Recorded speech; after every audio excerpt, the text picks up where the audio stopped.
Hello mga inday at mga dudong. Ayan, may mga naka-prepare pala akong mga prutas and then gumawa ako ng cake. Kasi dadalaw kami ngayon sa nanay ni Dudong kasi hindi pa siya nakalabas sa hospital. So ano na siya doon, 5 days na. So dadalaw muna kami mga mamshi.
2,000 years later.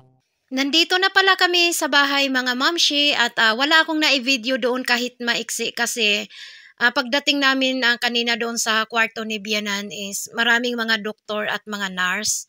Siguro time ng pag-check up ng mga pasyente yun kaya wala talaga akong na-video and then nagmamadali din kasi kami. At ayan si Dodong mga mamshi is hindi na siya mapipigilan. Nagliligpit na ng kanyang mga gamit or mga damit dahil siya ay aalis na daw talaga at iiwanan niya kami ng anak niya. So wala akong magawa at ayaw ko pilitin yung taong ayan gustong umalis. So hayaan natin siya na umalis, o di ba? Charis. Char-char lang yon mga mamshi, oy. Pero totoong aalis si Dodong mga mamshi, pero for work, sa work niya. So, pupunta siya sa ibang bansa naman mga mamshi, pupunta siya sa bansang Malta. 2 months siya doon mga mamshi. Hindi naman masyadong kalayuan dito sa Turkey yung Malta. Pag mag-airplane is 2 hours and 30 minutes. Pero dahil sila is pupunta doon by boat, so nasa mga 8 to 9 days daw bago sila makarating doon. At alam niyo mga mamshi, si Dodong is nagpapaalam naman yan sa akin every time na gusto niya mag-abroad. At nasa akin yung desisyon kung papayagan ko siya o hindi. Pag hindi ako papayag, hindi yan siya nagpipilit. Pero dahil ako is iniisip ko din kasi at pinaintindi din naman niya sa akin dahil nga may mga pangarap din kami na gusto namin maabot. Unang-una yung magkaroon kami ng sariling bahay kasi until now is nagre-rent pa din kami. Mahirap kaya yung nagre-rent dahil lalo na ngayon mahal na yung pagre-rent ng bahay at 'di ba nagre-rent ka and then hindi naman mapapasayo, 'di ba? So sayang yung pera pero syempre pag wala kang sariling bahay so no choice ka kaya magre-rent talaga. Kaya isa yan sa pinag-iipunan namin at ayan mga mamshi, although medyo sanay na naman na ako dahil dati naman is ilang years din yun, I think mga 5 years, pabalik-balik si Dodong Turkish sa abroad. So nasanay na din naman ako, although medyo mahirap siya kasi syempre LDR mahirap. Kasi syempre ibang-iba pag nandito siya na ayan, pagkagabi dadating siya, and then aalis sa umaga mag-work, pagkagabi dadating. So parang iba yung feeling ng ganun, iba din yung sa LDR. Pero sabi ko pa naman is dahil sa may mga gusto pa kaming maano na pinag-iipunan namin, kaya pinapayagan ko siya na magpupunta ng ibang bansa kasi syempre pag doon siya mag-work is medyo okay yung, although okay naman yung sahod niya dito, pero syempre parang times 2 yung kanyang sahod pag nasa ibang bansa siya.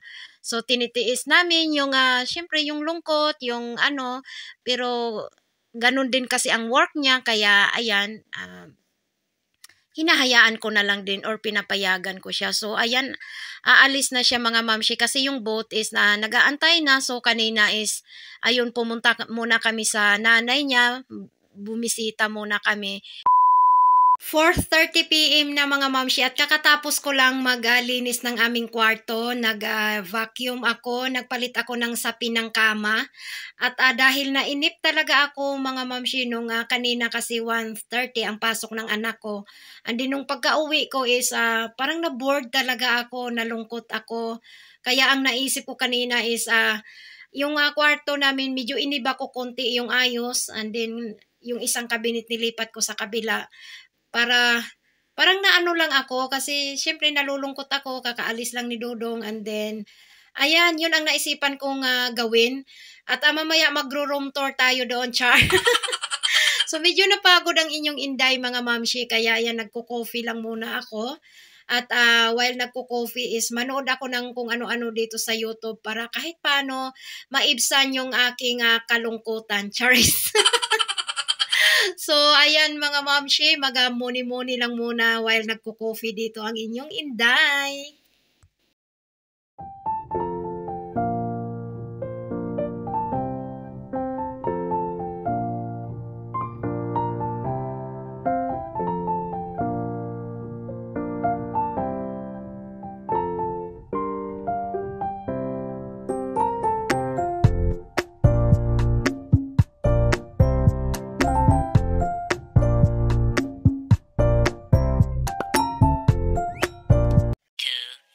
Years later.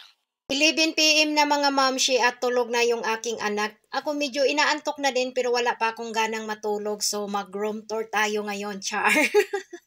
So ito lang yung aming napakasimpleng kwarto mga mamshi. Bubuksan pala natin yung ilaw. At yung ilaw namin is ganyan siya, parang dim light lang para mas romantic, di ba, Char? So ayan ang aking anak mga mamshi. Ang sarap na ng tulog niya. So napakasimple lang nitong kwarto namin mga mamshi. At ayan yung aming side table kung ano-anong pinagpapatong ko dyan. And then yung puti na cabinet is kung ano-anong anik-anik sa buhay ko ang nilagay ko dyan. So ayan ang aking anak, sarap na ng tulog niya. Before siya natulog, nakipag-video call muna siya sa daddy niya. Kasi ngayon okay pa yung signal ni Dodong. Papunta pa lang sila ng Izmir, Turkey. And then next niyan is pag makalabas na sila ng Turkey is Greece and then may isang country. So medyo okay pa ang signal niya yan. Pero pag papasok na sila sa Italy, lalo kung nasa gitna na talaga sila ng dagat is wala na siyang signal. So yan ang mas malungkot or mas mabuboard ako. Pero kumbaga sanay na din naman na ako. Kaya lang syempre parang nakakapanibago din kasi lalo na 1 year na din na si Dodong nandito nag-stay. Hindi siya bumalik sa abroad. So parang nakakapanibago din pero ganun kasi ang work niya, kaya ayan, tiis-tiis lang muna. So, ito yung ginawa ko kanina mga mamshi, ayan yung brown na cabinet, nilipat ko doon sa kabilang side, and then yung puti na cabinet, binalik ko dito. So, ayan yung brown na cabinet is cabinet ng anak ko yan, and then, andyan yung mga damit niya, and then sa ibabaw, inilagay ko yung mga picture niya. At napakasimple lang talaga nitong kwarto namin mga mamshi. Wala siyang masyadong kung ano-anong mga naka-display dyan bukod sa maraming mga cabinet. And then yung TV namin, ayun, inilagay ko doon sa kabilang side. And then another cabinet na drawer siya. So andyan yung mga kakwaknitan ko. And then itong mga mamshi, timbangan ko. Kasi nagmo-monitor ako ng aking timbang. So, 3 times ako dyan nagtimbang mga mamshi kasi sabi ko, ano ba to? Nasira na ba tong timbangan ko? Bakit 53 kilos pa din? Ini-expect ko na mas mababa pa dyan ang aking timbang. Pero wala 53 kilos pa talaga.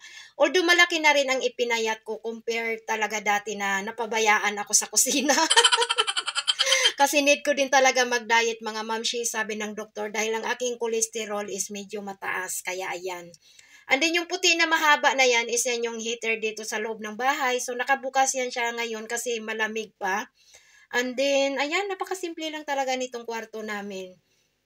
At andyan yung cabinet na malaki. Ang ibabaw din yan is puno ng anik-anik na mga malita. Kasi mahirap din kasi pag hindi masyadong malaki yung tinirahan nyo. So need mo matuto kung paano i-organize yung mga gamit para magkasya siya. kung medyo madami-dami ang gamit, kailangan mo talaga matuto paano siya i-organize para talaga magkasya sa maliit niyong tinirahan.